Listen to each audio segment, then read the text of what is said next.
இந்த நாளில் நம்ம வந்து லூக்கா எழுதின சுவிசேஷமும் நடபடிகள்னா அப்போஸ்தலர் நடபடிகள் ரெண்டுமே அவர் எழுதுனது. அதை நம்ம அப்படியே பார்க்க போகிறோம். இது எதுவுமே உங்களுக்கு மனசில் அப்படியே நிற்காது, ஏன்னா நிறைய பாயிண்ட்லாம் சொல்ல போகிறது. அப்படியே மொத்தம் இதில் வந்து 24 சாப்டர் இருக்குது. அப்போஸ்தலர் நடபடிகள் எத்தனை சாப்டர் இருக்குது ஞாபகம் இருக்குதா? லூக்காவில் 24, 28 அதிகாரம் இருக்குது. இதில் 24 அதிகாரம், அதில் 28 அதிகாரம் இருக்குது. மொத்தம் எத்தனாச்சு? 52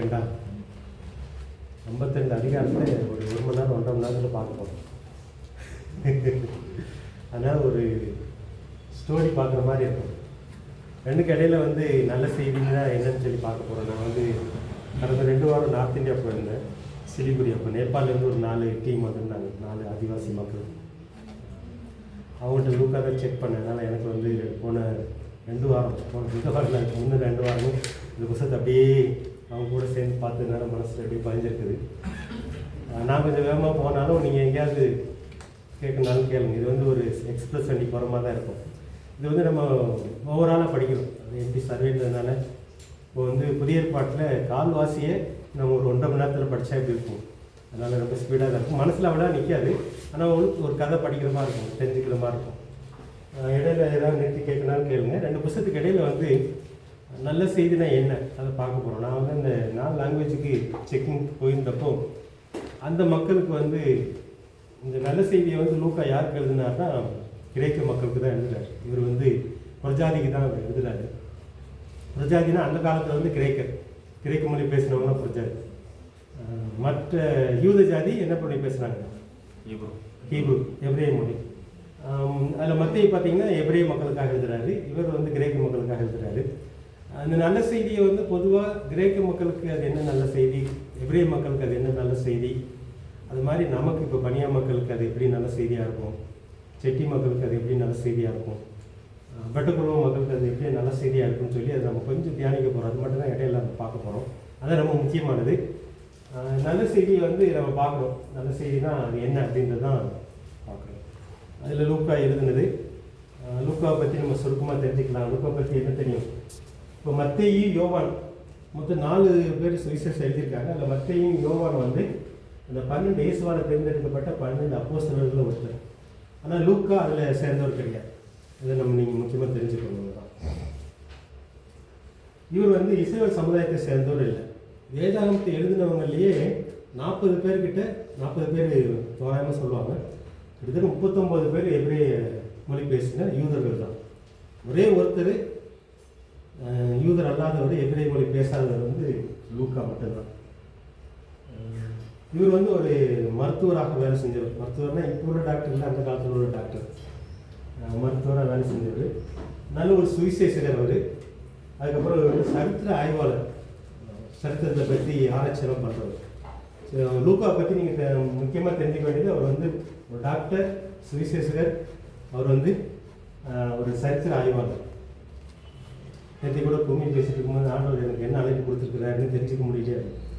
அது வந்து போக போக தான் தெரியும். ஆண்டோடைய வார்த்தையை தியானிக்கிறது, நமக்கு கொடுக்குற பாரங்கள் இதெல்லாம் வச்சு பார்க்கும்போது தான் நமக்கு எல்லாம் தெரியும். இந்த லூக்காவுக்கு வந்து அப்படி ஒரு இந்த சரித்திரத்தை ஆராய்ந்து எழுதணும்னு சொல்லி ஆண்டவருக்கு அப்படி ஒரு பாரத்தை கொடுத்தனால தான் இந்த லூக்கா புத்தகத்தை வந்து வரிசைக்கிரமாக எழுதுவார்.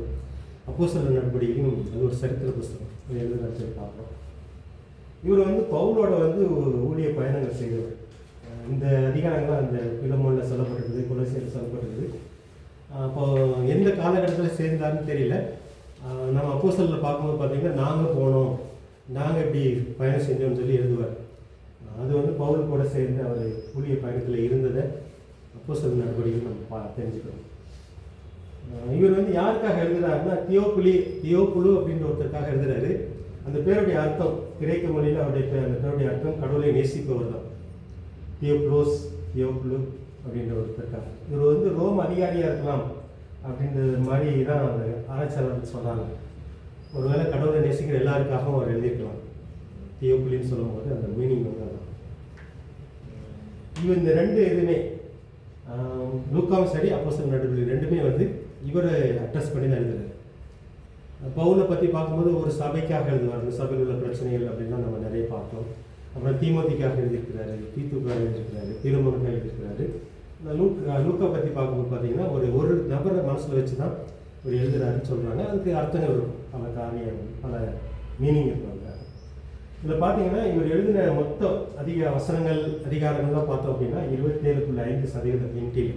புதிய ஏற்பாடை 100% எடுத்துக்கிட்டோம் அப்படின்னா அதில் 27.5% அவர் எழுதினது தான். இவர் தான் அதிகமான அளவு எழுதியிருக்கிறார். அளவு புஸ்தகத்தின் அடிப்படையில் பார்த்தீங்கன்னா பவுல் 13 புஸ்தகம், ஆனால் இவர் 2 புஸ்தகம் தான். 2 புஸ்தகம்னா பெரிய பெரிய புஸ்தகம்னு சொல்லிப்பாங்க. ஸோ லூக்கா பற்றி இந்த முக்கியமான கருத்துக்கள் மட்டும் நீங்கள் தெரிஞ்சுக்கிட்டால் போதும். 24 அதிகாரத்தை பார்க்குவோம். அதில் என்னென்ன உள்ளே இருக்குது அப்படின்றத நம்ம அப்படி ரெண்டுமே கிரேக்கர் மனசில் வச்சு வச்சுருக்காரு. ஏன்னா அவர் வந்து ஒரு கிரேக்கர்ன்றதுனால ஆமாம், லூக்கா கிரேக்கர்னா அந்நிய புரஜாதி, அவர் வந்து யூதர் அல்லாதவர். ஆனால் அவங்களுக்கும் சேரும். சபை வந்து முதல்ல வந்து யூதர் மக்கள் மத்தியில் தான் சபையை ஆரம்பிக்குது. நம்ம அது அப்போஸ்தலர் வரும்போது பார்க்கலாம். இவர் எழுதும்போது சொல்கிறாருன்னா நிறைய பேர் எழுதுறாங்க. இப்போ மற்ற எழுதியிருக்காங்க, மார்க் எழுதியிருக்காங்க, யோவான் எழுதியிருக்காங்க. ஏன்னா இவர் எழுதும்போது மார்க் ஏற்கனவே எழுதிட்டாரு. மார்க்குடைய பிரதி ஒரு வேலை இவர் கையில் இருந்தாலும் இருந்துக்கலாம். ஆனால் அவங்கவுங்க அங்கங்கே எழுதியிருக்கிறாங்க.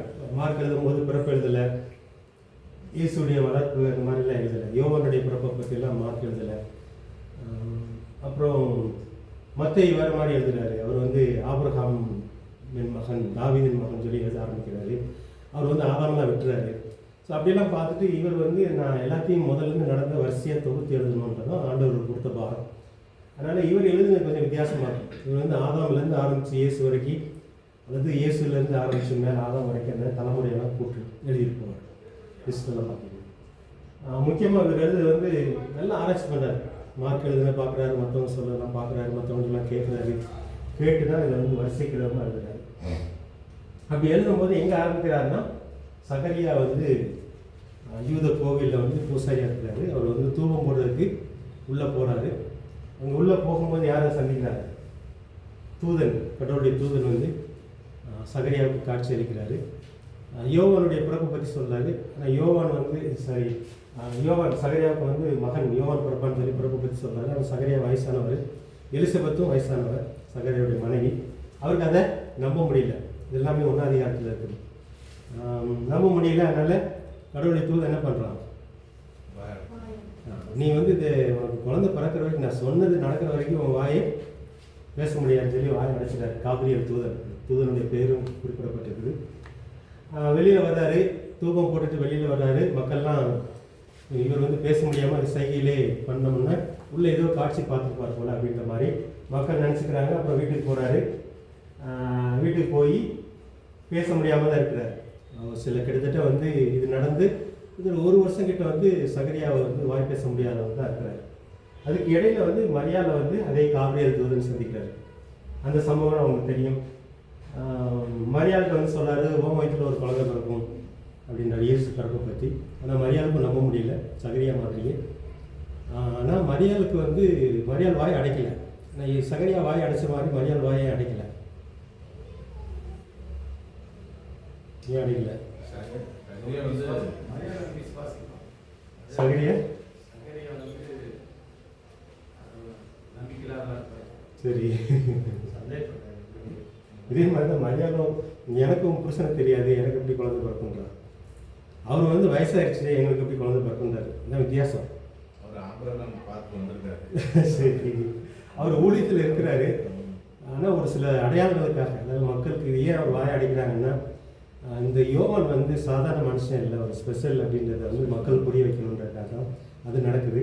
ஆனால் இங்கே வந்து மரியாள் வந்து நம்பலை இருந்தால் கூட அதை நம்பிக்கை வர்றதுக்காக நீ எலிசபெத்தை போய் பாரு.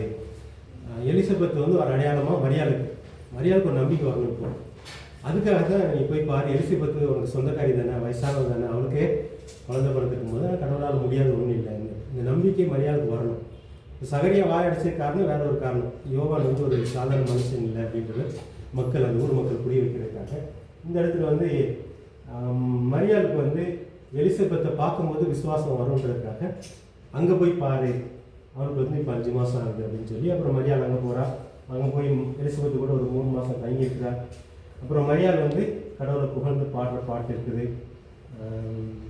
அப்புறம் யோவானுக்கு அப்போ தான் யோவான் பிறந்தாச்சு. இப்போது இதெல்லாம் ஒரு வருஷ காலகட்டத்தில் நடக்குது. யோவான் பிறந்ததுக்கப்புறம் இவருக்கு வாய் திறக்குது, பேர் வைக்கிற சம்பவத்துக்கு அவருக்கு வாய் திறக்குது. இப்போ வந்து பேர் வந்து யோவான் தான் பேர் வைக்கணும், அதாவது சகரியான் தான் பேர் வைக்க போகிறாங்க. மக்கள்லாம் வந்து இந்த குழந்தைக்கு சகரியா எலிசபெத்துடைய மகன், அதனால் சகரியா பேர் வைக்கலான்ட்டு போகிறாங்க. அப்போது எலிசபெத் சொல்கிறா இல்லை அவருக்கு யோவான் வைக்கணும்னு. அப்போ அவர்கிட்ட கேட்கலாம், சகரியாட்ட கேட்கலாம், அவர் என்ன பேர் வைக்கலான்னு சொல்லலான்ட்டு அவர் வந்து ஒரு எழுதுறதுக்கு இதை வாங்கி எழுதி காட்டுறாரு. அந்த எழுதி காட்டினோடனே அவருக்கு வாய் திறக்குது. வாய் திறந்தோடனே எல்லாருமே ஆச்சரியப்படுறாங்க. அப்போ இந்த குழந்தை வந்து சாதாரண குழந்தை இல்லை, இந்த யோவான் அப்படின்னு சொல்லி மக்கள்லாம் அதிசயப்படுறாங்க. அதுக்கப்புறம் தான் யோவான் வந்து கடவுளை புகழ்ந்து பாடுற பாட்டு இதில் இருக்குது. பேச ஆரம்பிக்கிறாரு. அப்புறம் கடைசியில் வந்து சகரியா வந்து கடவுளை புகழ்ந்து பாடுறாரு. இந்த யோவான் வந்து யார்? தீர்க்க தரிசனமாக அவர் பாடுறாரு. இயேசுக்கு வந்து வழியை ஆயத்தம் பண்ணுறாங்க. இதெல்லாம் முன்னாடி காலத்தில் இருக்குது. இதை வந்து வேறு யாருமே எழுதலை. யோவான் எழுதலை, நம்மளும் இந்த யோவான் சுவிசேஷம் எழுதின யோவான் எழுதலை, மற்ற எழுதலை, மார்க்கும் எழுதலை, லூக்கா தான் இதை வந்து எழுதலை. 2ஆம் அதிகாரம் இயேசுடைய பிறப்பு. இப்போ வந்து மரியாதை வயிற்றில் இயேசு வந்தாச்சு. அதுக்கப்புறம் யோவானுக்கும் இயேசுக்கும் கிட்டத்தட்ட 6 மாதம் வித்தியாசம் இருக்குன்னு சொல்கிறாங்க பிறப்புல வயசில். அதனால் இப்போ மக்கள் தொகை கணக்கெடுப்பு நடத்தணுன்றாங்க ரோமர் ஆட்சி செய்கிற எல்லா நாட்டிலையும். அப்போ வந்து மக்கள் தொகை கணக்கெடுப்புக்கு வந்து அவங்கவுங்க சொந்த ஊருக்கு போகணும். இப்போ வந்து யோசேப்பும் மரியாளும் நாசரேத்தில் இருக்கிறாங்க. அவங்க சொந்த ஊர் எது? பெத்லெகேம் போகணும். கலிலேயா மாநிலத்திலேருந்து யூதேயா மாநிலத்துக்கு போகணும். ஸோ அங்கே போய் தான் பேரை பதிவு செய்யணும். ஆக்சுவலாக யோசேப்பு தான் போகணும். அந்த நேரத்தில் வந்து மரியாதை வந்து நிச்சயம் பண்ணியிருக்கிறதுனால அவளையும் கூட்டிகிட்டு போகிறார் மனைவின்ற பேரில். கூட்டிகிட்டு போகும்போது அந்த இடத்துல தான் பெத்லெகேமில் போன இடத்துல தான் குழந்தை பிறகு. அங்கே வந்து குழந்தை பிறந்த நேரத்தில் பெத்லெகேமுக்கு வெளியில் ஊரில் மேய்ப்பர்கள் வந்து ஆடு மேய்ச்சிட்ருக்குறாங்க, காவல் காத்துட்ருக்காங்க. ஸோ அங்கே வந்து இதே தூதர்கள் சந்திக்கிறத பார்க்குறோம். அப்புறம் தூதர்கள் சந்தித்ததுக்கப்புறம் மேய்ப்பர்கள் வந்து இயேசு பிறந்த இடத்துக்கு வராங்க. தூதர்கள் சொன்ன மாதிரியே இங்கே எல்லா அடையாளத்தையும் பார்த்து இயேசுவை பற்றி அவங்க வந்து எல்லா இடத்துலையும் பரப்புகிறாங்க. அப்புறம் ஆண் பிள்ளை, தலைப்பிள்ளை ஆண் பிள்ளைன்னா 8ஆவது நாள் விருத்த சேதம் பண்ணணும், சுண்ணத்து பண்ணணும், அதுக்குரிய சடங்கு எல்லாம் செய்கிறாங்க. அப்புறம் சிமியோன் அங்கே வந்து சடங்கெல்லாம் செய்கிறது எங்கே செய்கிறாங்கன்னா எருசலேம் தேவாலயத்தில் செய்கிறாங்க. அங்கே சிமியோன் வயசானவராக இருக்கிறாரு. அவர் குழந்தை 8 நாள் குழந்தை இயேசுவை கையில் வச்சுக்கிட்டு அவர் தீர்க்க தரிசனம் சொல்கிறத பார்க்கணும். அதே கோயிலில் வந்து அண்ணாவில் இருக்கிறார் ஒரு விதவை. அவளை பற்றியும் சுருக்கமாக லூக்கா எழுதுறாரு. இவர் வந்து கல்யாணம் ஆச்சு, 7 வருஷம் கணவனோடு இருந்து அதுக்கப்புறம் கணவன் இறந்துட்டார். அதுக்கப்புறம் கல்யாணம் பண்ணாமல் 84 வயசு வரைக்கும் அங்கேயே ஆண்டவருக்காக அவர் சேவை செஞ்சிட்ருக்கிறார் ஆலயத்தில். அவளும் வந்து இயேசுவை பற்றி தீர்க்க தரிசனம் சொல்கிறார் குழந்தையா பார்த்துட்டு. அப்புறம் நாசரேத்து ஊருக்கு திரும்பி போகிறாங்க. இதுக்கு இடையில சில சம்பவங்கள்லாம் நடக்குது. அது வந்து மற்ற எழுதுறான்னு சொல்கிறேன் நினைக்கிறேன். இவங்க வந்து அந்த குழந்தைய கொல்ல பார்க்குறாரு. அது வந்து லூக்கா எழுதலை. குழந்தைய கொல்ல பார்த்தோன்னா கனவுல வந்து தூதன் சொல்லி அவங்க ஈர்த்துட்டு போகிறாங்க. அதுக்கப்புறம் தான் அவங்க நாசரேத்துக்கு வர்றாங்க. அது வந்து இவர் விட்டுறாரு, லூக்கா விட்டுறாரு, மத்தையும் அது எழுதியிருக்கிறான்னு சொல்லி பார்ப்போம். அப்புறம் 12 வயசு பையனாக இயேசு வந்து எருசலேம் கோயிலுக்கு போன ஒரு சம்பவத்தை லூக்கா குறிப்பிட்டார். இந்த அதிகாரத்தில் இதில் தான் சந்தேகத்தில் இயேசுடைய யோவானுடைய பிறப்பு, அப்புறம் இயேசுடைய பிறப்பு, அந்த காரியம் தான் 2 அதிகாரத்தில். வேறு ஏதாவது கேட்க விரும்புகிறீங்களா? 3ஆம் அதிகாரம். இப்போ யோவானோட கடவுள் பேசுகிறாரு அப்படின்னு சொல்லி. யோவான் வந்து இப்போது வளர்ந்துட்டாரு, கிட்டத்தட்ட 30 வயசுக்கிட்ட ஆகி போச்சு. இப்போ இயேசுக்கும் கிட்டத்தட்ட 30 வயசுக்கு கிட்ட. யோவான் வந்து வளர்ந்ததில் எங்கே வளர்ந்தார்? வீட்டில் அவ்வளோவா வளர்ந்தார். அவர் எல்லாமே வளர்ந்துருந்தான் தான். அவர் வந்து வளர்ப்பு வித்தியாசமாக இருந்துச்சு. அவர் வந்து வளர்ந்தத்தில் வளரும்போது தேவன் அவர்கிட்ட பேசுகிறார். அதெல்லாம் லூக்கா எழுதுகிறாரு. இந்தந்த காலகட்டத்தில், அதாவது ரோம நாட்டை இவர் ஆட்சி பண்ணார், கலிலேயா இவர், யூதேயா இவர் கவர்னர். ஆனால் இவர் வளர்ந்தத்தில் இருந்தார். இவங்கள்ட்டெல்லாம் பேசலை. அந்த காலகட்டத்தில் வந்து இவங்கெல்லாம் இப்படி தான் ஆசாரியர். இவங்கள்ட்டெல்லாம் ஆண்டவர் பேசுகிறாங்க. வனாந்திரத்துலேருந்து யோவான் ஆண்டவர் பேசினான்னு தான் லூக்கா எழுதுவார் இந்த 3ஆம் அதிகாரத்தில் பார்த்தீங்கன்னா. அப்புறம் யோவானை பற்றி ஏசாயா தீர்க்க தரிசனமாக சொன்னது என்ன அப்படின்றத லூக்கா குறிப்பிடுறாரு. அப்புறம் யோவானுடைய போதனைகள், அப்புறம் அவர் தண்ணீர் மூலம் கொடுக்குறாரு, ஞானஸ்நானம் கொடுக்குறாரு. அப்புறம் இயேசுவை பற்றிய யோவானுடைய கருத்துக்கள், இயேசு யாருன்னு சொல்லி மக்கள்கிட்ட வளர்க்குறாரு. நாம் இயேசுவே கிடையாது, எனக்கு பின்னாடி வர்றவர், அவர் தான் பெரியவர்.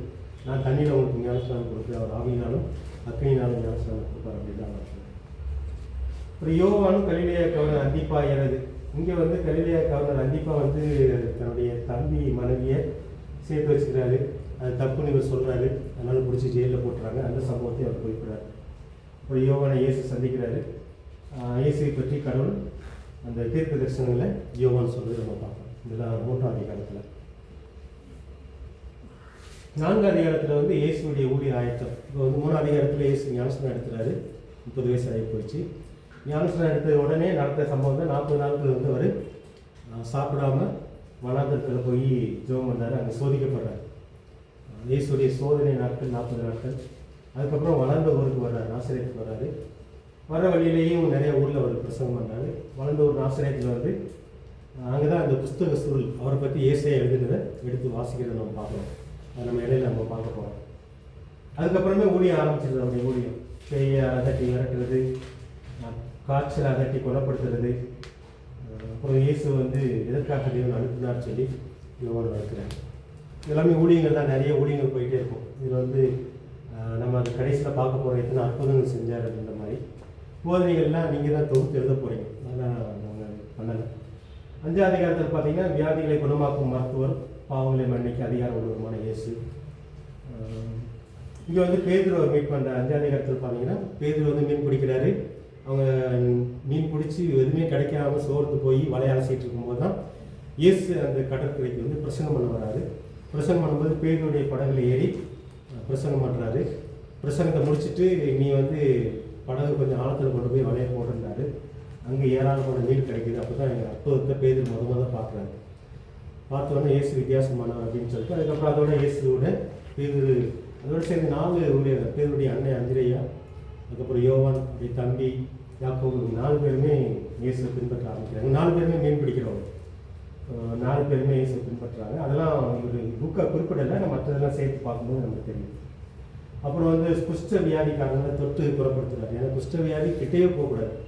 குஷ்டரோகி அந்த காலத்துலலாம் ஊருக்குள்ள வந்தாங்கன்னா நான் குஷ்டரோகி எல்லாம் ஓடுன்னு சொல்லிட்டு வரணும், கத்திட்டே வரணும்.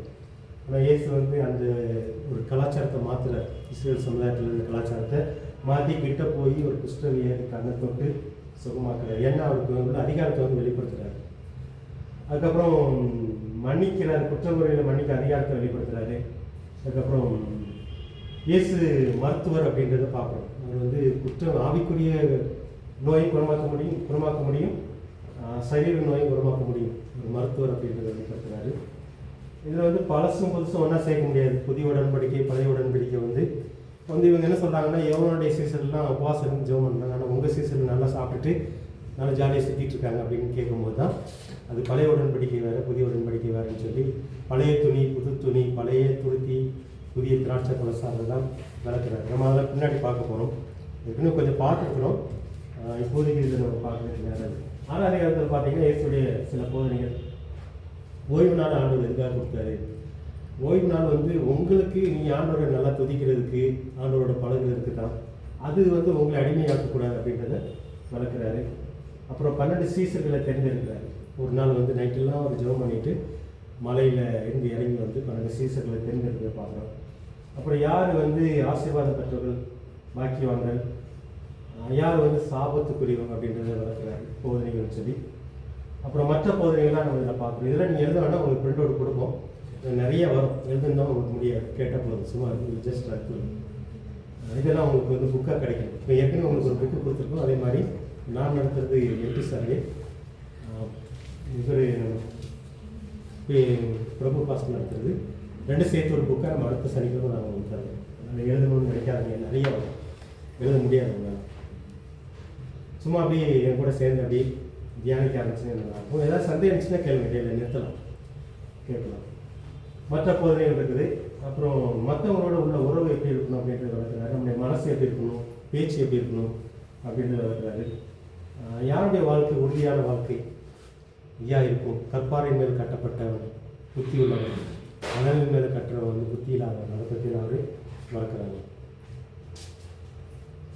அப்புறம் 7ஆவது அதிகாரத்தில் பார்த்தீங்கன்னா பெரிய விசுவாசம் அதிக அன்பை பற்றி முக்கியமாக சொன்னார். ஒரு இராணுவ தலைவன் நீங்கள் ஒரு வார்த்தை சொல்லுங்கள், அங்கே இருக்கிற வேலைக்காரன் குணமாயிடுவான்னு சொன்னோன்னே அது ஒரு பெரிய விசுவாசமும் பார்க்குறாரு. ஆண்டவருக்கு ரொம்ப பிடிச்சதே விசுவாசம். அந்த பெரிய விசுவாசத்தை வந்து பாராட்டுறது பார்க்குறோம்.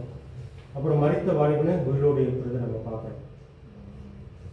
அப்புறம் தண்ணீர் முழுக்கு கொடுத்த யோவானை பற்றி இயேசு சொன்னது. இப்போ இயேசு இங்கே வந்து ஏன் யோவானை பற்றி சொல்கிறாருன்னா, யோவான் ஜெயிலில் இருக்கார். இப்போ அவர் வந்து அந்த ஏரோது மன்னன் செஞ்ச தப்பை சொன்னதுனால ஜெயிலில் பிடிச்சி போட்டார்.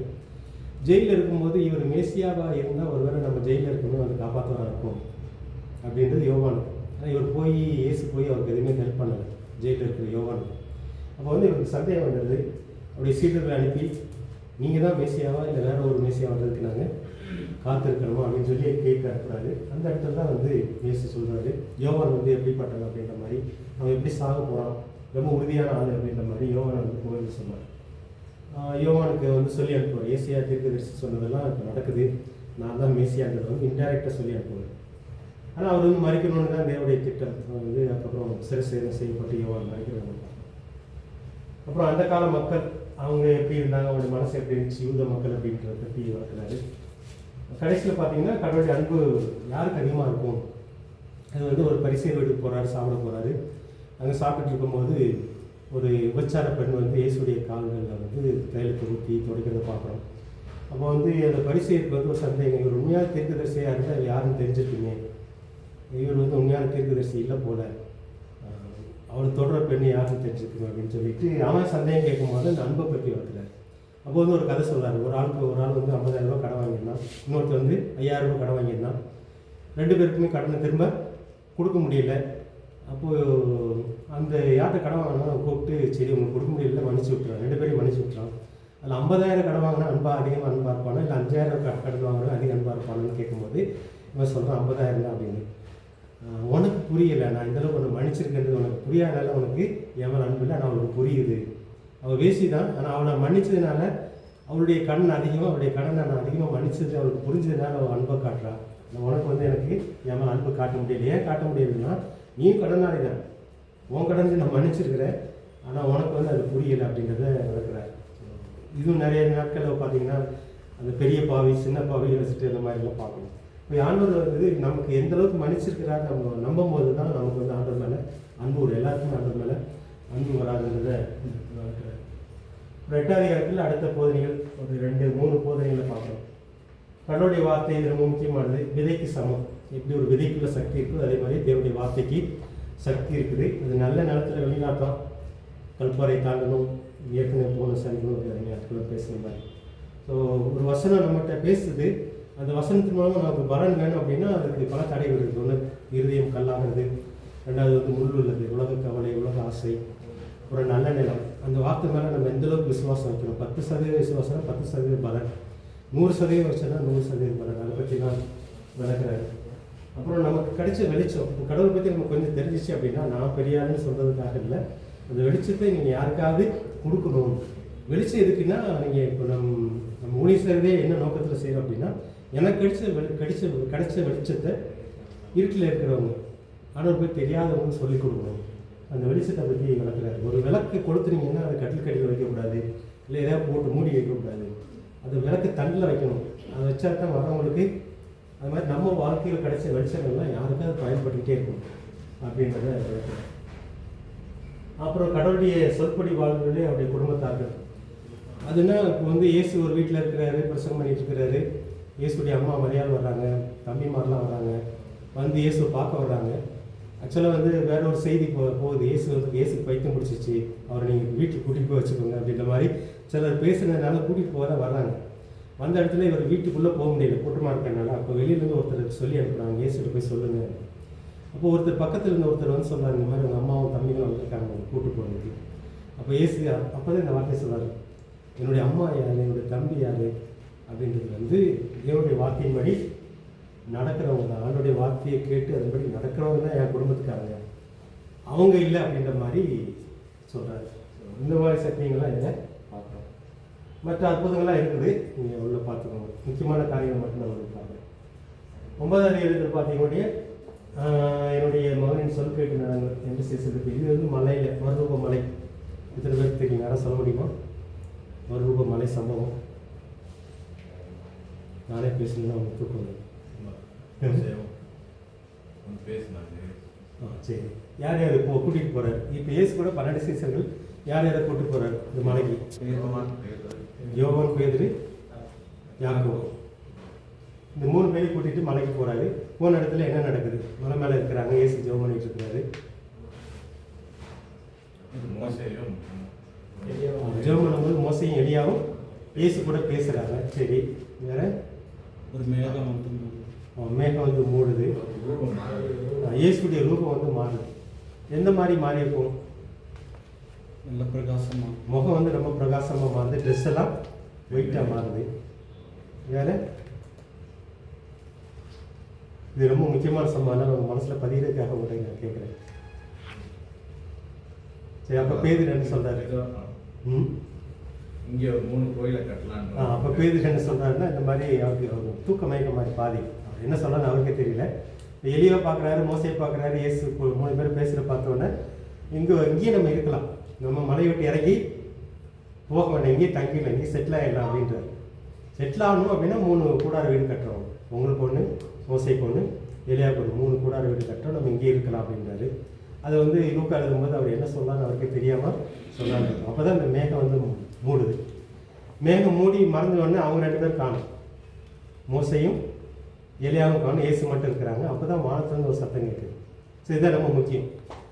என்ன சத்தம் கேட்குது வானத்துலேருந்து? இவர் என்னுடைய நேசகுமாரன், இவர் என்ன சொன்னாலும் அதுபடி நீங்கள் செய்யுங்க அப்படின்றது. இது வேறு யாரும் எழுதுறா? லூக்கா அப்போல்லாம் இல்லை. லூக்கா வந்து கேள்விப்பட்டு தான் எழுதுறாரு. ஒருவேளை யோவான்ட்டு விசாரிச்சிருப்பாரு, அது பேர்கிட்ட பேசியிருக்கணும். ஆனால் இதை யார் எழுதுறா விளக்கமா? லூக்கா எழுதியிருக்கிறாரு, கேட்டவர். ஆனால் போன 3 பேரில் ஒருத்தர் எழுதியிருக்கிறார். பற்றி தான் கேட்குறேன். யோவான் இதை எழுதுறாரு. நாங்கள் கேட்டோம், ஆண்டோடைய சத்தத்தை நாங்கள் கேட்டோம், தேவனுடைய சத்தத்தை நாங்கள் கேட்டோம், மாம்சமான இயேசு நாங்கள் தொட்டு பார்த்தோம், இவரை பற்றி பிதா பேசுகிறத நாங்கள் எங்கள் காதார கேட்டோம்னு யோவான் எழுதுறாரு. லூக்கா வந்து இதெல்லாம் நேரடியாக பார்க்கல. லூக்கா வந்து கேள்விப்பட்டது தான் எழுதுறாரு.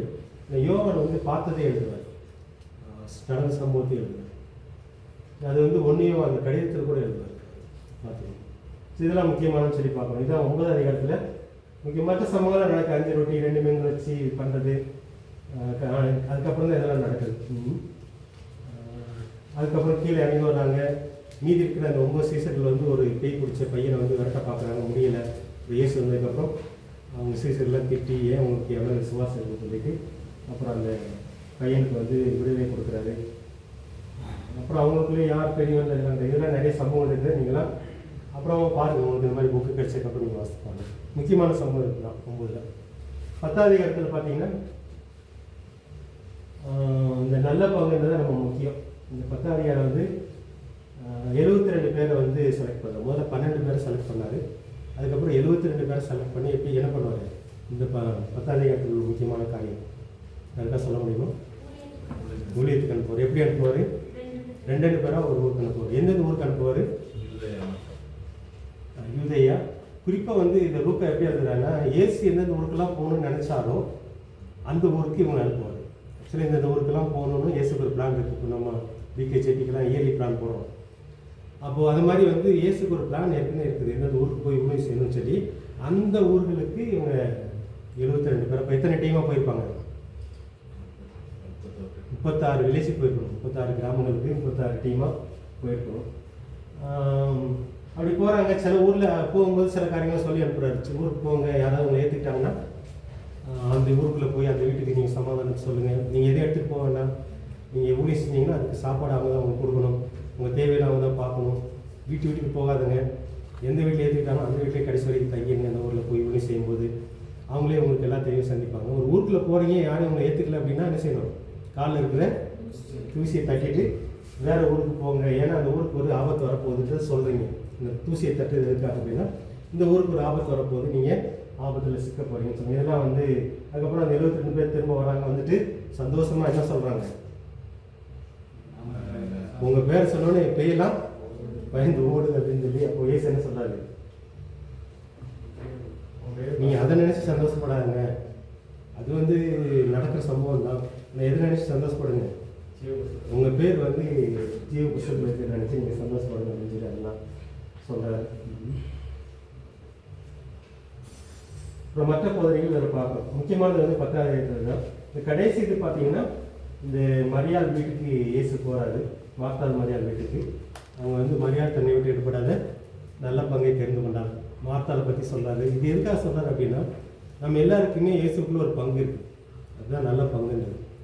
நம்ம உலகத்தில் வந்து பல காரியங்களுக்காக நம்ம பிரயாசப்படுறோம். வீடு கட்டுறதுக்காக, இடம் வாங்குறதுக்காக, பிள்ளைகளை படிக்க வைக்கிறதுக்காக, பிள்ளைகளுக்கு வேலை வாங்குறதுக்காக, கல்யாணம் படிக்கிறதுக்காக பல காரியங்களுக்கு நம்ம பிரயாசப்படுறோம். அது வந்து உலக பிரகாரமானது. அது வந்து ஆதாமுக்குள்ளே நமக்கு இருக்கிற ஒரு சொத்துன்ற மாதிரி. சிலருக்கு அது கிடைக்காம போது சார்ந்து எழுத போகிறாங்க, மறுமையிலே கடைசி வரைக்கும் வாழ்கிறாங்க. ஆனால் ஆதாமுக்குள்ளே நமக்கு அந்த ஆசீர்வாதம் வேணும். ஆனால் கிறிஸ்துவுக்குள்ளே ஒரு ஆசீர்வாதன்றது வந்து நம்ம எல்லாருக்குமே இயேசுக்குள்ளே ஒரு பங்கு இருக்குது. மரியாள் தன்னை விட்டு எடுப்படாத நல்ல பங்கை தெரிந்து கொண்டான் அப்படின்றது ஒரு அர்த்தம் தான் இந்த இதில். அந்த 72 ஊழியக்காரங்களும் அது போடணும், நமக்கும் அது போடணும். நம்ம அதை தெரிஞ்சுக்கிட்டோம் அப்படின்னா நமக்கு வந்து ரொம்ப அலைஞ்சி தெரிய மாட்டோம். நமக்கு என் பங்கு எனக்கு இருக்குது, என் பங்கு யாராலும் எடுத்துக்க முடியாது. இது வந்து கொஞ்சம் புரிய கஷ்டமாக இருக்கும். அந்த சத்தியத்தை இந்த போதனையில் அவர் விளக்குறாரு. எனக்கு வந்து இயேசுக்குள்ளே ஒரு பங்கு இருக்குது. அது ஒரு சொத்து மாதிரி. அது என்ன நான் தெரிஞ்சுக்கிட்டேன் அப்படின்னா அதை வந்து அதுக்காக மட்டும்தான் நான் பிரயாசப்படுவேன். அந்த பங்கு என்னன்னு தெரிஞ்சிச்சுன்னா அதுக்காக மட்டும் பிரயாசப்படுவேன். அது எனக்கு அதை வந்து என்கிட்ட யாரும் எடுக்க முடியாதுன்ற ஒரு நம்பிக்கை வந்து எங்களுக்கு வந்து முதல்ல குறும்ப சபை ஆரம்பிக்கும் போது நான் பேசினது எனக்கு அதனால் என்னெல்லாம் மறக்க முடியாது. வெட்ட குடும்பம் ஒவ்வொரு விசுவாசிக்கும், அதே மாதிரி பணிய விசுவாசிக்கும், செட்டி விசுவாசிகளுக்கும் ஒரு பங்கு இருக்குது. நீங்கள் பார்த்தீங்க அப்படின்னா இயேசுக்குள்ளே வந்து இஸ்ரேல் சமுதாயத்துக்கு ஒரு பங்கு இருக்குது, தமிழ் சமுதாயத்துக்கு ஒரு பங்கு இருக்குது, மலையாள சமுதாயத்துக்கு ஒரு பங்கு இருக்குது, வெட்ட குடும்பமோ பணியாவோ ஒவ்வொரு சமுதாயத்துக்கு ஒரு பங்கு இருக்குது. அதுக்குள்ளே ஒவ்வொருத்தருக்கும் ஒரு பங்கு இருக்குது. அதனால இயேசு தலை, நம்மளாம் உடலில் ஒவ்வொரு பாகங்கள்னு சொல்லி பார்க்கணும். இது வந்து ஒரு ஆழமான சத்தியம். அது ரொம்ப சிம்பிளாக சொல்லிட்டு போவார். ஆனால் நீங்கள் தியானிக்கிறதுக்காக நான் அதை பேசுகிறேன். நமக்கு என்ன பங்கு, அந்த பங்கு எப்படி, இந்த பங்குறது என்னென்னா கடைசியில் வெளிப்படுத்தின விசேஷம் வரும்போது கிரீடம்னு வரும். உங்களுடைய கிரீடத்தை வேறு யாராவது பறித்து கொள்ளாதபடிக்கு நீங்கள் எச்சரிக்கையாக வாங்கணும்னு சொல்லுவார் வெளிப்படுத்தின விசேஷத்தில் வரும்போது. இந்த பங்குக்கும் கிரீடத்துக்கும் கனெக்ஷன் இருக்குது. இப்போ நமக்கு ஒரு கிரீடம் எப்படி கிடைக்கும்? எல்லாருக்கும் கிடைக்குமா? ஜெயிக்கிறவங்களுக்கு. ஜெயிக்கிறதுனா என்னது? என் பங்கு இப்போ வந்து நமக்கு சோதனை எங்கே வருது, சாத்தா எங்கே போராடும் அப்படின்னா எனக்குரிய பங்கை நான் பெற்றுக்கொள்ளக்கூடாதுன்னா நமக்கு சோதனை. கொஞ்சம் நேரம் எடுத்தாலும் பரவாயில்ல, நீங்கள் பேசினா புரியும். இப்போ வந்து சோதனையோ பிசாசோ எங்கே வர்றோம் அப்படின்னா நமக்கு உள்ள கிரீடம் நமக்கு கிடைக்கக்கூடாது, நமக்குரிய பங்கு நமக்கு கிடைக்கக்கூடாது. இப்போ என் பங்கு என்னன்னே தெரியாமல் இருந்தானா நமக்கு வர சோதனையும் புரியாது, நமக்கு நம்ம எதிரி கூட நம்ம யுத்தமும் செய்ய பண்ண முடியாது. என் பங்கு என்ன அப்படின்றது நமக்கு நல்லா தெரிஞ்சால் தான் இது என் சொத்து, இந்த சொத்தை நான் யாரும் விட்டு கொடுக்க மாட்டேன், இதனால தான் எனக்கு கிரீடம் கிடைக்க போகுது, இதை நான் யாரும் விட்டு கொடுக்க மாட்டேன்னு சொல்லி நம்ம அதுக்காக போராட முடியும். அப்படி போராடினவங்களுக்கு நீங்கள் சொல்லும்போது ஜெயிச்சவங்க தான் அந்த கிரீடம். இது எல்லாமே இதுக்குள்ள அடங்கிடும். மரியாள் வந்து தன்னை விட்டு எடுப்படாத நல்ல பங்கை தெரிஞ்சவங்கன்னா அவளுக்கு என்னன்னு தெரிஞ்சு போச்சு. இயேசுக்குள்ள மரியாளுக்குள்ள பங்கு என்னன்னு தெரிஞ்சு போச்சு. அதுக்காக அவள் பிரயாசப்படணும் அப்படின்றது அவளுக்கு புரிஞ்சு போச்சு. அந்த பிரயாசம்லாம் வேற ஒன்றும் கிடையாது. அதை நினச்சி அதுக்காக நம்ம வாழ்றது அது வந்து ஆண்டவர் தான் நமக்கு தரப்படாது. கிரீடம்லாம் நமக்கு வந்து வேலைக்கு தேவையான வரங்கள் கொடுத்துருக்கிறாரு, தாழ்வு கொடுத்துருக்கிறாரு, அதெல்லாம் பயன்படுத்த வச்சு அந்த கிரீடத்தை கொடுக்க போகிறாரு. ஸோ இந்த சத்தியத்தோடு இது முடிக்கிறார். எனக்கு வந்து 10வது அதிகாரத்தில் அந்த கடைசி 72 பேர். இப்போ எனக்கு வந்து 70 ஊழியக்காரர்கள் உருவாக்கணுன்றது தான் ஆண்டவர் எனக்கு கொடுத்த கடைசி குடும்ப கட்டி. ஆனால் இப்போ பார்த்தீங்கன்னா ஒரு 10-15 பேர் வந்துட்டு இருந்தாங்க. இப்போ எல்லாம் போச்சு, ஆப்போசிட்டாக நடக்குது. ஆனால் அதுக்காக ஜெபம் பண்ணேன். ஆண்டவர் என்கிட்ட பேசும்போது என்ன சொன்னார் அப்படின்னா, எனக்கு 2001 ஒரு பேச்சுலர் வந்து 2001 ஊழியத்துக்கு கணவனும் மனைவியாக செய்யும்போது ஆண்டவர் கொடுத்த வசனம் எசேக்கியேல் பள்ளத்தாக்கில் அந்த எலும்புகளை பார்த்து பேசு, அது வந்து சேனைகளாக எலும்பும் அப்படின்ற மாதிரி தான். அந்த வசனம் தான் எனக்கு கிடைச்ச வாக்குத்தத்த வசனம். இப்போது இந்த 72 பேர் 70 ஊழியக்காரங்க கிடைக்கல அப்படிங்கும்போது ஆண்டவர் ஞாபகப்படுத்தி நீ பேசிகிட்டே எசேக்கியா வந்து எலும்பிட்ட பேசுகிற மாதிரி நீ பேசிகிட்டே ஒரு நாளைக்கு உயிர் வரும், ஒரு நாளைக்கு அவங்க சேனையாக எலும்புவாங்க. என்னடா யாரும் இல்லையே அப்படின்னு சோர்ந்து போய் வேறு ஊழியத்துக்கு போயிடக்கூடாது. வேறு எதுக்காக போய் என் பங்கு என்ன அப்படின்னு தெரிஞ்சால் தான் அதுக்காக நான் போராட முடியும், அதுக்காக ஜெபிக்க முடியும், அதுக்காக பிரயாசப்பட முடியும், அதுக்காக யுத்தம் பண்ண முடியும், அதில் ஜெயம் எடுக்க முடியும். இது எல்லாம் என் வாழ்க்கையோட ஒத்து தான் பார்த்து நான் பேசுகிறேன். அது மாதிரி ஒவ்வொருத்தருக்கும் ஒன்று இருக்குது. இப்போ வந்து அந்த வசனம், அது கொடுத்த வசனம் முக்கியம். இப்போ ஆண்டவர் செய்வார்.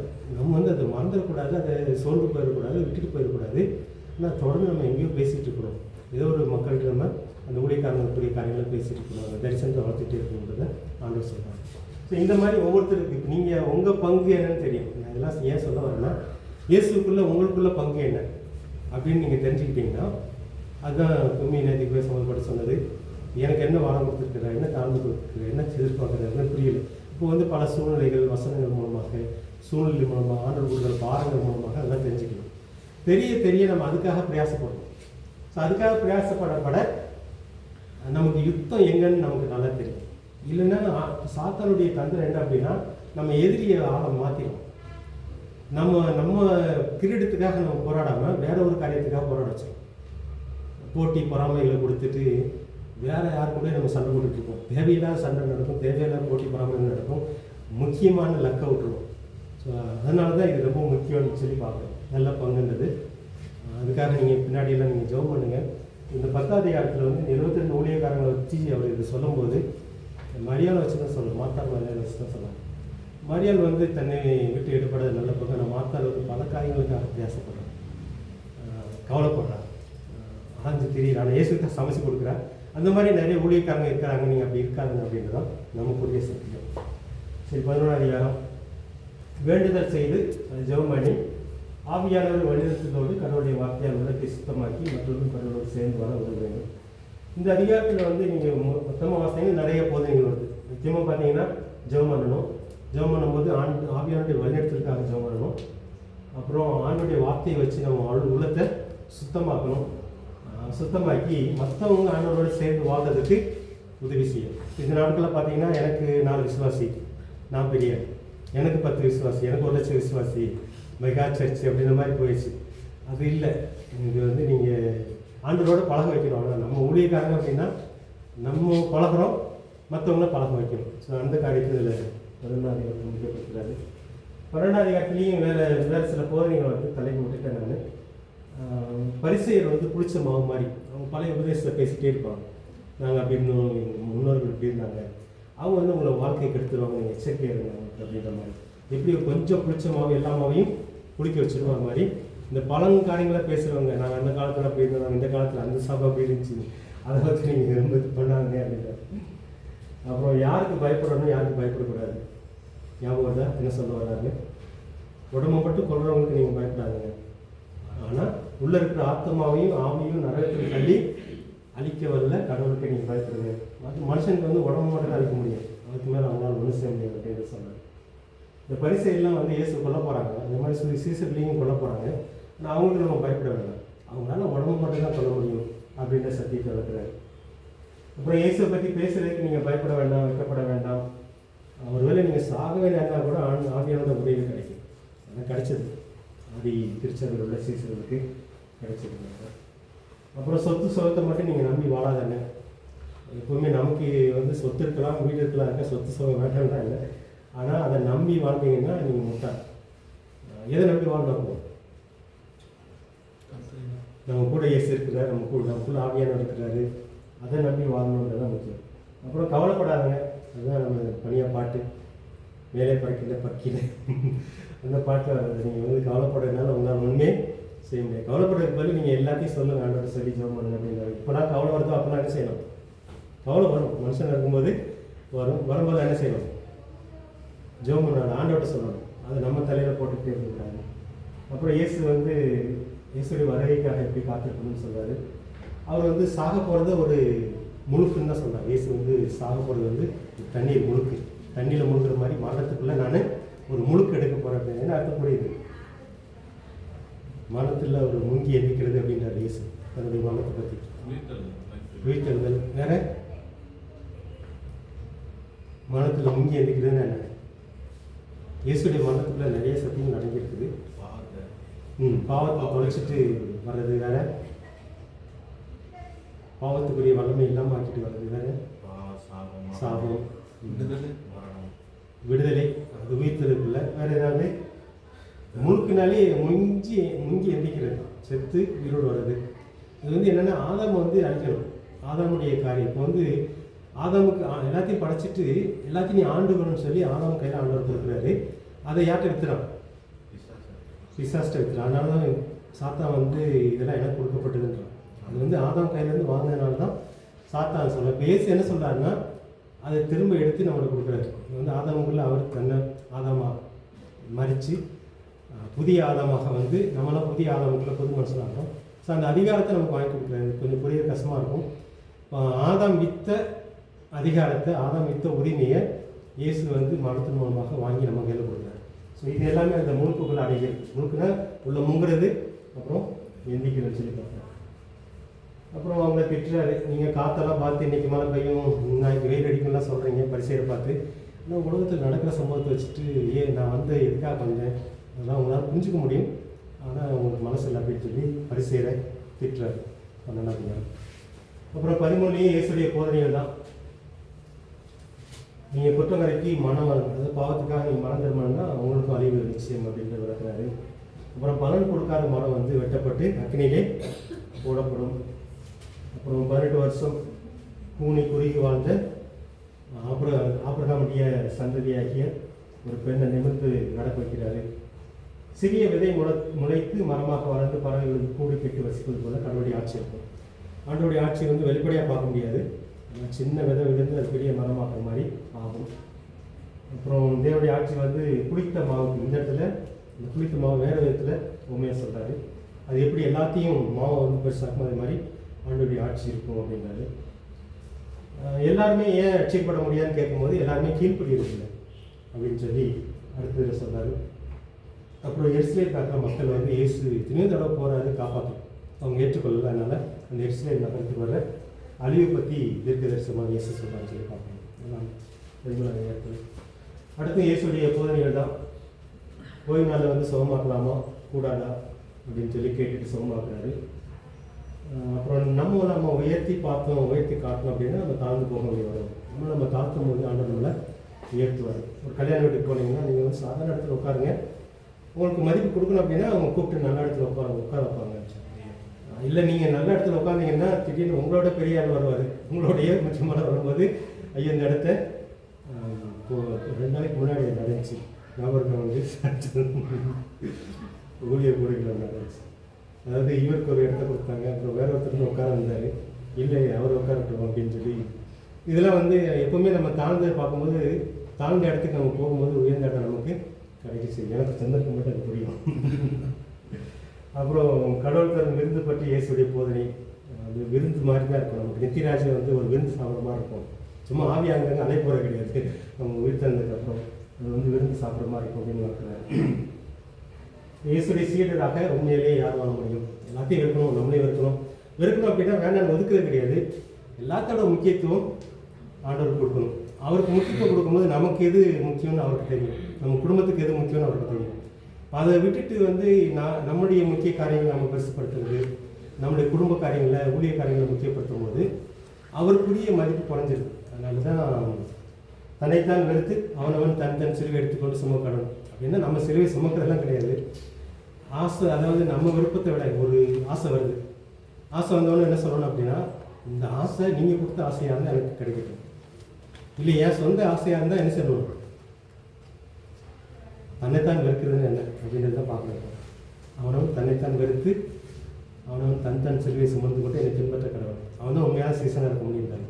இப்போ வந்து ஒரு ஆசை வருது நமக்குள்ள, அந்த ஆசை வந்தவொடனே நம்ம ஜெபிக்க வேண்டியது என்னென்னா, இந்த ஆசை நீங்கள் கொடுத்த ஆசையாக இருந்தால் எனக்கு நடக்குது. இப்போ வந்து நாங்கள் பைபிள் காலேஜே ஆரம்பிக்கிறோம், வந்து ஸ்டான்லி சொல்லாரு, எனக்குள்ளே நடந்த ஒரு காரியம், அந்த உங்கள் விருப்பமாக இருந்தால் நடக்கட்டும், இல்லை உங்கள் விருப்பம் இல்லையா நிற்கணும் அப்படின்னா நின்றுடும்.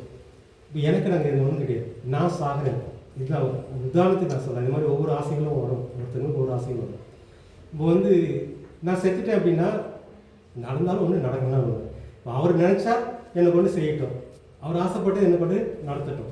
ஸோ இதுதான் வந்து இந்த சுய வெறுப்புன்றது. இது வந்து உலகக்காரங்க வேறு மாதிரி பேசுவாங்க, அவங்க வந்து துணியை போடாமல் சும்மா அலைகிறது, அப்புறம் என்னென்னமோ செய்கிறாங்க. இந்த சுய வெறுப்புன்றது வந்து இந்த உலகம் பல விதமாக சொல்லுது, நமக்கு ஈஸியாக புரிஞ்சுக்கிறது தான். இயேசு வந்து ஜெபம் பண்ணுறாரு கெத்செமனே தோட்டத்தில், அவருக்குள்ள ஒரு ஆசை வருது, இந்த சிலுவையில் சாகாமல் வேற ஒரு வழியில் இந்த மக்கள் ஆண்டவர் காப்பாற்றட்டுமே அப்படின்னு ஒரு ஆசை வருது. இப்போ என்ன சொல்கிறாரு இயேசு, இதுதான் அந்த சுய வெறுப்புரிய போதனை. இதை புரிஞ்சுக்கிட்டிங்கன்னா சுய வெறுப்பு ஈஸியாக இருக்கும். ஆனால் இது சுய வெறுப்பு தான் உண்மையான சீசனாக மாற்றும். சுய வெறுப்புனா எந்த ஆசையும் இல்லாமல் இருக்குது.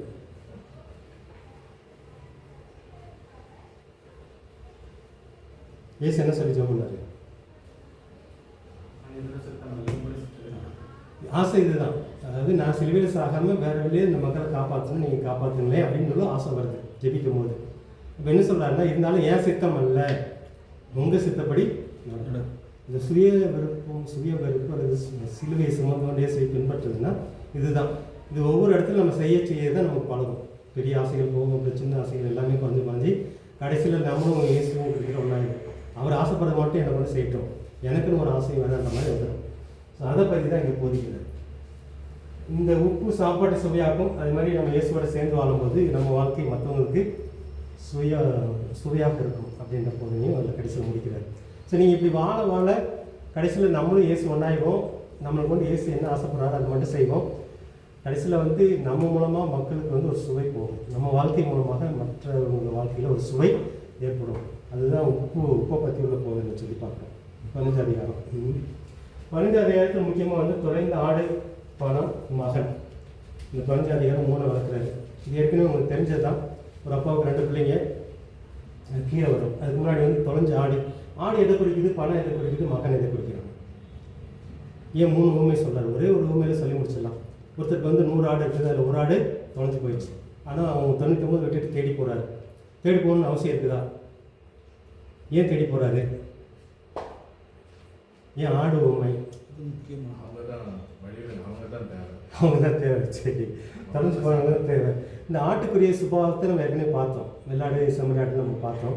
இந்த ஆட்டுக்கு வந்து தொலைஞ்சு போயிடுச்சு அப்படின்னா தன்னால் வர தெரியாது. அதனால் இந்த ஆடு சுபாவம் மனுஷங்களுக்கு இருக்குது.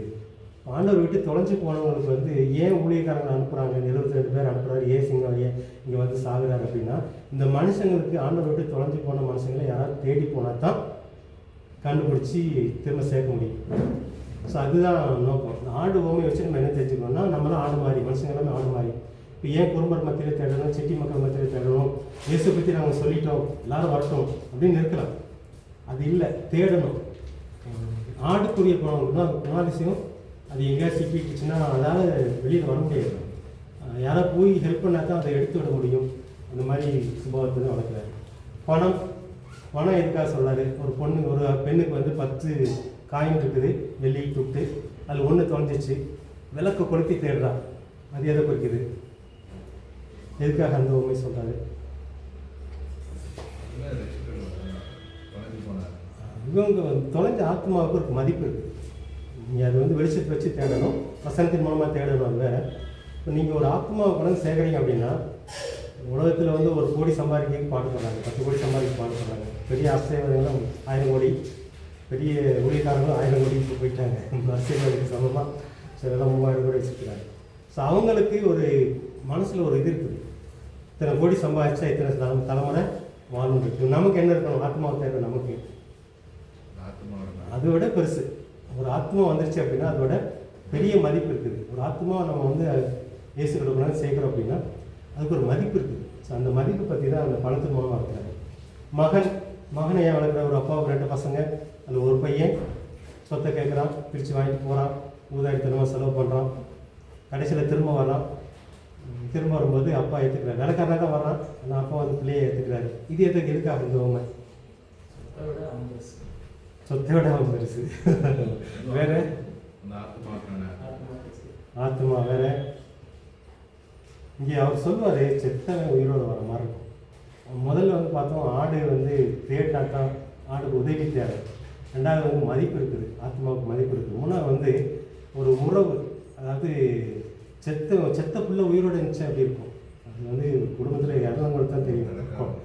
அவன் உயிரோட அந்த மாதிரி ஒரு சந்தோஷம் இருக்குது. ஒரு உறவு திரும்ப கட்டப்படும் போது, அதாவது இழந்த உறவு திரும்ப சேரும்போது ஒரு சந்தோஷம் இருக்குது. அது கெட்டவனை செத்தா நல்லவனை உயிரோட வந்தான். அந்த மாதிரி உறவு முக்கியம். முக்கியமாக வந்து ஆடுடைய குணாதிசயம் மக்களுக்கு வந்து தேடுதல், அப்புறம் மதிப்பு.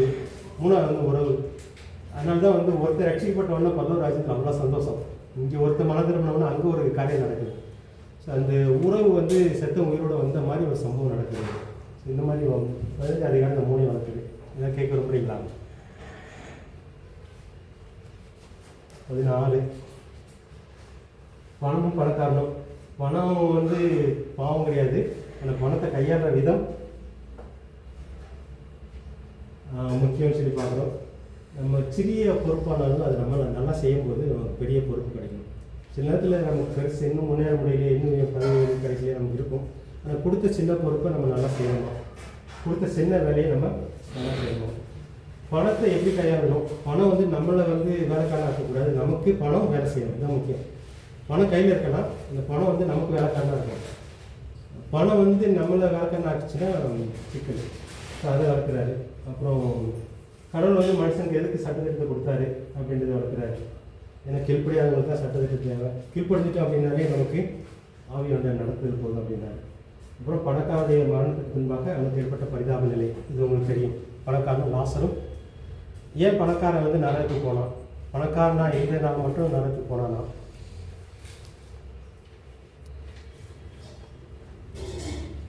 கடவுளை தேடல. இந்த பணம் வந்து அவனுக்கு வேலை செய்யல, பணம் வந்து இவனை வேலைக்காரன் ஆக்கி தான் வருது. வர வர இன்னும் இடிச்சிட்டு பெருசாக்கலாம், இன்னும் எப்படி சேர்த்து வைக்கலாம், இது எது யோசிக்கல அப்படின்னா நம்ம எவ்வளோ தான் சேர்த்து வச்சாலும் 70 80 வயசு 90 வயசு தான். அதுக்கப்புறம் என்ன நடக்க போகுதுன்றது அவனால் யோசிக்க முடியாது. இந்த பணம் வந்து நிறைய பேருடைய பணம் ஆளுகை செய்யும்போது இவங்க பணத்தை யோசித்து மரணத்தை பற்றியோ மரணத்துக்கு பின்னாடி வாழ்க்கையை பற்றியோ யோசிக்கவே இல்லை. அப்படி யோசித்தா கூட நான் சேர்த்ததுக்கப்புறம் என் தலைமுறை நல்லாயிருக்கும், அவங்களுக்கு எப்படி சேர்த்து வச்சுக்கிறேன்னா சொல்லும்போது இந்த மாதிரி ஆளுங்க அவன் வந்து பிச்சை எடுக்கிறான். பிச்சை எடுத்தால் கூட அவனுக்கு ஆபிரகாமுடைய ஞாபகம் வருது, ஆபிரகாமோட பேசுகிறானோ அல்லது தேவனோட ஒரு உறவில் இருக்கிறான். லாசர் பிச்சை எடுத்தால் கூட அவனுக்கு வந்து மரணத்துக்கு பின்னாடி ஒரு வாழ்க்கையை பற்றி சிந்தனை இருக்குது. இவன் பணக்காரனுக்கு அந்த சிந்தனை இல்லை. ஸோ அதான் முக்கியம்னு சொல்லி பார்க்குறேன். 17ஆம் அதிகாரம், இயேசு திரும்ப வரும்போது எப்படி இருக்கும் அப்படின்ற மாதிரி சொல்கிறாரு. எப்படி இருக்கும்? நோவா காலத்தில் இருக்கிற இருக்கும், லோத்து காலத்தில் இருக்கிற இருக்கும். ஏன் நோவா காலம் லோத்து காலத்தில் சொல்கிறாரு? நோவா காலத்துக்கும் லோத்து காலத்துக்கும் என்னது? நோவா காலத்துலேயும் பாவம் இருக்குது, லோத்து காலத்துலையும் பாவம் இருந்துச்சு. இப்போ நோவா காலத்தில் அவர் வந்து அழிவு வரப்போகுதுன்னு சொல்கிறாரு. அந்த மக்கள் அதை ஏற்றுக்கிற மனசு இல்லை. வெள்ளத்தினால இந்த பூமி முழுக போகுது, அழகி போகிறோம் அப்படின்னு சொன்னாலும் மக்களுக்கு ஏற்றுக்கிற மனசு இல்லை. அவர் கிட்டத்தட்ட ஒரு எத்தனையோ வருஷத்தில் அந்த கப்பலை கட்டுறாரு, வேலையை கட்டுறாரு.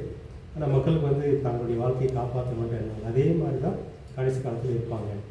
ஆபத்து வருது, இருந்தாலும் நம்ம அந்த ஆபத்துக்கு தப்பிக்கணுன்ற எண்ணம் இருக்காது. அதே மாதிரி லோத்து காலம், அவங்களுக்கும் ஆபத்து வருது, லோத்து குடும்பம் தான். ஆனால் ஆபத்துக்கு தப்பிக்கணுன்றது இல்லை. லோத்துடைய மனைவியை நினைத்து கொள்ளுங்க அங்கே சொல்கிறார். என்னன்னா ஆசை, அதாவது லோத்துடைய காரியம், லோத்து ஆபிரகாம் சம்பவங்கள் இப்போதைக்கு நம்ம பேசுகிற ஞாபகம் இல்லை, நேரம் இல்லை. ஆனால் லோத்துக்கும் ஆபிரகாமோட வித்தியாசம் என்ன அப்படின்னா, அவர் வந்து இந்த உலக செழிப்பு மட்டுமே லோத்து தேடி போனார். ஆபிரகாம் வந்து ஆண்டுகள் கூட இருக்கணும், அவர் கூட இருந்துச்சுன்னா உலகத்தில் எனக்கு என்ன தேவையோ அதெல்லாம் எனக்கு கிடைக்கும் அப்படின்ற மாதிரி ஆபிரகாம் வாழ்ந்தார். லோத்துக்கு வந்து அந்த இது இல்லை. அந்த மாதிரி நிறைய மக்கள் கிறிஸ்தவங்களுமே அப்படி இருப்பாங்க அப்படின்றது தான் இந்த சத்தியம். பிணம் எங்கோ கழுகுகள் அங்கே கூடும் அப்படின்னு என்ன அர்த்தம்? இது ஏன் கடைசியில் சொல்லி முடிக்கிறாரு? பிணம் எங்கேயோ அங்கே கழுகுகள் வட்டமிடும். அது செத்தவங்க செத்த மிருகமோ செத்த மனுஷன் எங்கே இருக்கணும் அங்கெல்லாம் கழுகு வட்டம் போடும். இந்த ஆபத்தெல்லாம் யாரை சுற்றி வருதுன்னா, நீங்கள் ஆவியில் செத்துருந்தீங்கன்னா ஆவியும் அந்த ஆபத்து உங்களை சுற்றி வரும். இந்த ஆவியில் செத்தவங்களுக்கு தான் அது சொல்கிறார், மறைமுகமாக சொல்லுவார். கடைசி காலத்தில் வந்து ஆபத்துகள் அவங்க சுற்றிகிட்டே இருக்கும். பிணத்துக்கு மேலே கழுகு சுற்றுற மாதிரி ஆபத்துகள் சுற்றிட்டு இருக்குன்றது தான் அதை சொல்லி முடிக்கிறார். இயேசு திரும்ப வரும்போது இப்படி தான் இருக்கும். எல்லாருமே ரட்சிக்கப்பட மாட்டாங்க, அவங்க வாழ்க்கை தான் முக்கியமாக இருக்கும். நோவா காலத்துலேயும் லோத்து காலத்துலேயும் வீடு கட்டுறது, கல்யாணம் பண்ணுறது, அதுதான் பெரிய யோசனை. அழியை பற்றி எந்த சிந்தனையும் யாருக்கும் இல்லை. 17 18 ஜெபத்தை பற்றி இது சொல்கிறாரு. ஜெபம் பண்ணும்போது நம்ம எப்படி ஜெபம் பண்ணணும்னு சொல்லி, விடாப்பிடியாக ஜெபம் பண்ணணும், தொடர்ந்து ஜெபம் பண்ணணும், விசுவாசத்தோடு ஜெபம் பண்ணணும், நம்மளை தாழ்த்தி ஜெபம் பண்ணணும், சின்ன பிள்ளைங்கள் மாதிரி நீங்கள் மன்னிப்பு கேட்டு ஜெபம் பண்ணணும். இது எல்லாமே வந்து ஜெபத்தை பற்றி போதனை தான். ஜெபம் பண்ணும்போது ஆண்டவர் வந்து நம்மகிட்ட பேசுவார். ஜெபம் வந்து எப்பவுமே ஒன்வே கம்யூனிகேஷன் இருக்கக்கூடாது. ஒருதலை காதல்ன்ற மாதிரி ஒருத்தரே பேசிட்டு இருப்பாங்க, ஒருத்தரே மனசில் யோசிச்சுட்டு இருப்பாங்க. ரெண்டு பக்கம் இருக்கணும், அப்போ தான் அந்த உறவு இருக்கும். நம்ம ஜெபன்றது வந்து நம்ம மட்டும் பேசுகிறா இருக்கக்கூடாது, அவர் நம்மகிட்ட என்ன சொல்கிறாரு அது சேர்ந்து போகும்போது தான் நமக்கு வந்து புரியும், அந்த உறவு வளரும். அது சொல்லும்போது வந்து நிறைய காரியங்கள் சொல்லுவார். அந்த நம்முடைய வாழ்க்கை உள்ள காரியங்களை சொல்லுவார். அது வந்து எப்படி நடக்குதுன்னு தெரியல. இப்போல்லாம் ஜெபம்னு பார்த்தீங்கன்னா ஒரு லிஸ்ட்டு வச்சுருப்பாங்க. முன்னூறு ஜெபத்துக்கு ஒரு லிஸ்ட்டு, ஃபாஸ்டிங் ப்ரேயருக்கு ஒரு லிஸ்ட்டு, அதெல்லாம் வச்சுட்டு வருவாங்க. சொல்லிகிட்டு இருக்கும்போது அவர் நம்மகிட்ட என்ன சொல்கிறான்றதுக்கு கேட்குறது யாருக்கும் மனசில் நேரம் இல்லை. அப்படி ஒரு பழக்கமாக இருக்குது. டூ வே கம்யூனிகேஷன் பற்றி சொல்கிறார்.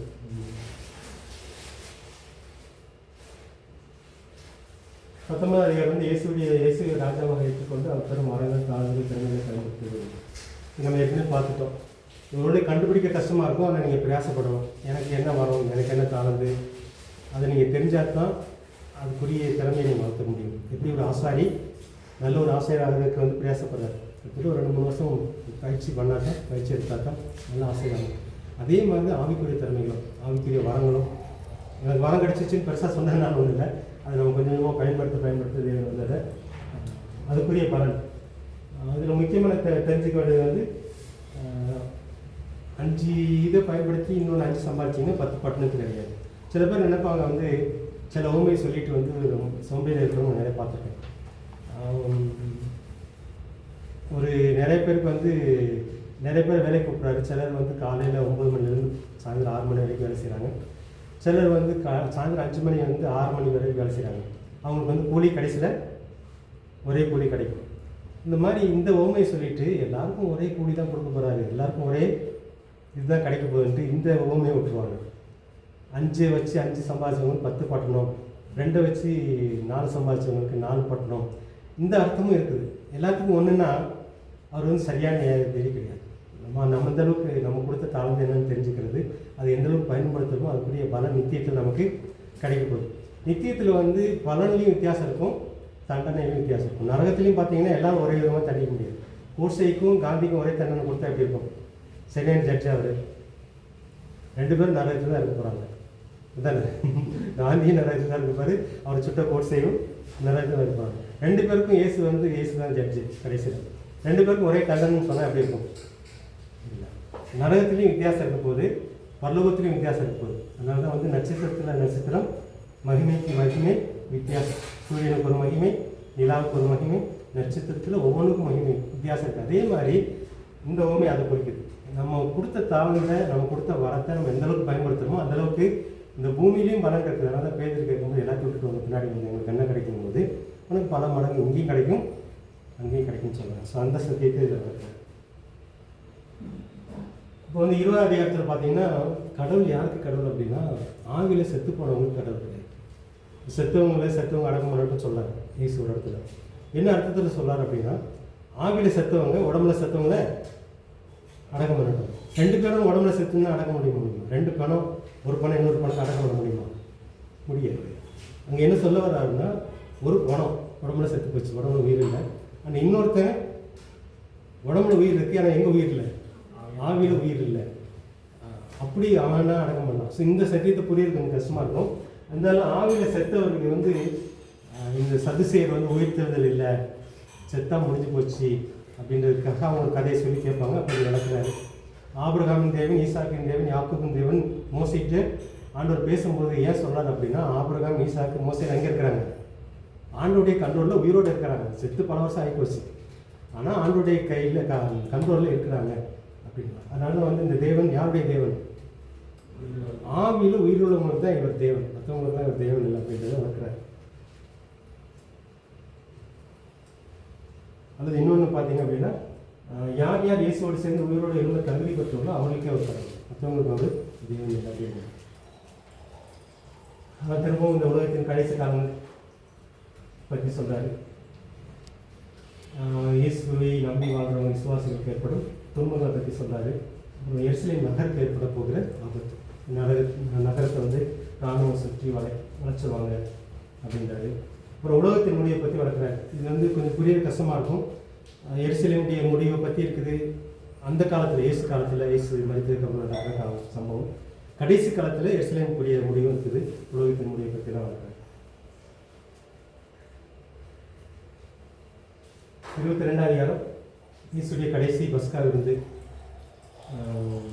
சீசரோட சாப்பிட்றாரு, காலை கழுவுறாரு. அப்போதான் யூதாஸ்குள்ளே வந்து சாத்தான் புகுறான். அப்புறம் சீமனை சோதிக்க சாத்தான் வந்து உத்தரவு கேட்குறான் இயேசுகிட்ட.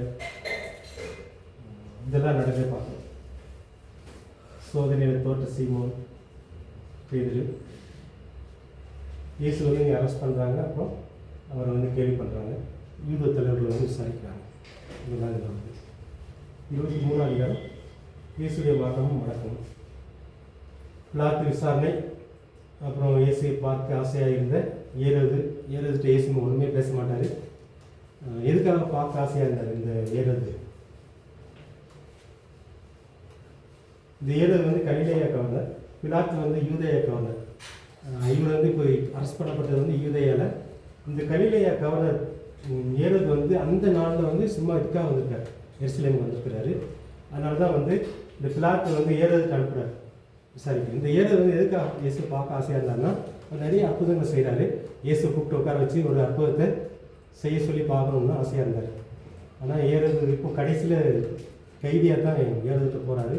அவர் நிறைய பேசுகிறாரு. ஆனால் இயேசு அவருக்கு ஒரு பதிலும் சொல்லு. இவரை பற்றி தான் அந்த நரிகிட்ட போய் சொல்லணும்னு சொன்னாங்க. எனக்கு இன்றைக்கி நாளைக்கு மூடி இருக்குது, 3ஆம் நாள் நான் எருசலேம் போடுவேன், அங்கே தான் என்னை கொள்ளுவாங்க அந்த அப்படின்னு சொல்லி அந்த நரிகிட்ட போய் சொல்லணும்னு சொல்லுவார். அந்த நரி மாதிரி பற்றிலாம் அந்த ஏரோது. ஸோ இந்த பற்றிலாம் இதில் எடுத்து வைப்பாங்க. அப்புறம் இயேசு திரும்ப பிரார்த்தனை அனுப்புகிறாரு. பிரார்த்தனை திரும்ப விசாரிக்கிறாரு. அப்புறம் அவரை இயேசுவை சிலுவையில் அடிக்கிறாங்க. இயேசு சாகும்போது நடந்த சம்பவங்களை பற்றி சொல்கிறாங்க. திரை சிலுவை. அப்போ யோசிப்பு வந்து இயேசுடைய உடல் எடுத்து அடக்கம் பண்ணி பார்க்கணும். 23ஆம் அதிகாரம்.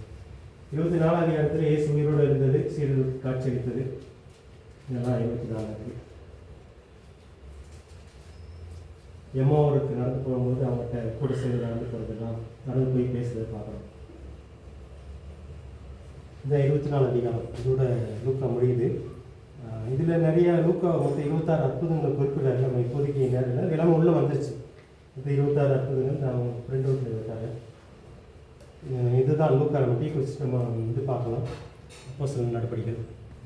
வேறு ஏதாவது சந்தேகம் கேட்க விரும்புகிறேன். நம்ம சும்மாவே பார்த்தோம் 24 அதிகாரத்தையும் ஒரு நேரத்தில். இயேசு பிறந்ததுலேருந்து இயேசு மரிச்சு அடக்கம் பண்ணப்பட்டு உயிரோடு இருந்த வரைக்கும் இவருக்கு குறிப்பிடுகிறார். இது வந்து அவர் நேரடியாக பார்த்ததெல்லாம் கிடையாது. இவர் இயேசு கூட இருந்தவரும் கிடையாது. ஆனால் ஆராய்ச்சி பண்ணுறாரு. மார்க்கு எழுதுனதெல்லாம் இவருக்கு எதை கிடச்சிருக்கும். அப்புறம் யோவான்கிட்ட பேசியிருப்பார், பேதுருகிட்ட பேசியிருப்பார். அவங்கள்ட்டலாம் பேசி அதெல்லாம் எழுதுறாரு. எப்படி இதெல்லாம் தொகுத்து எழுதுறேன் அப்படின்னு சொல்லி அவர் எழுதுறாரு. அதை கேட்க விரும்புகிறீங்களா? Tea break.